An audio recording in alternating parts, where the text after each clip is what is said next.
আসলে প্রেম ভালোবাসা তো এটা এমন একটা জিনিস যেটা হচ্ছে লাইফে একবারই আসে। আর যদি মানে ভালোবাসা বলতে চাই তাহলে প্রেম অনেকবার লাইফে আসে, বাট ভালোবাসা একবারই আসে, যেটা একজনের প্রতি মায়া হয়। আর সেই মানুষটারে আসলে ভুইলা থাকা যাওয়া যায় না। আর যে মানুষ হচ্ছে একটা ছাড়ে আরেকটা ধরে, ওইটারে আসলে ভালোবাসা প্রেম বলে না।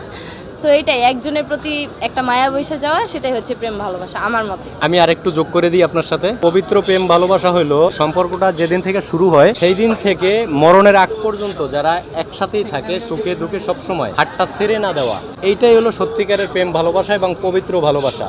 এর বাইরে যা আছে, আজকে বেকআপ কালকে আর একজনের সাথে, এগুলো সব কিছু ধোঁকা। আর এগুলো হলো মানুষের আবেগ কিছু, আর সব কিছু ধোঁকা। এর বাইরে যা আছে সত্যিকারের পবিত্র ভালোবাসা, যেটা দুজনকেই ভালোবাসবে মরণের আগ পর্যন্ত। আপনার কাছে কি মনে হয় আমার ব্যাখ্যা কেমন হয়েছে? জি, অনেক ভালো, অনেক ভালো। এটা আমার মুখেও ছিল, বাট আমি বলতে পারি না, এরকম ভাবে মানে কেউ কোশ্চেন করে নাই, তো এর জন্য আমি আর কি বলতে পারি না, বাট অনেক সুন্দর হয়েছে ব্যাখ্যাটা। ওকে, ধন্যবাদ আপনাকে, থ্যাংক ইউ। ভালো থাকবেন।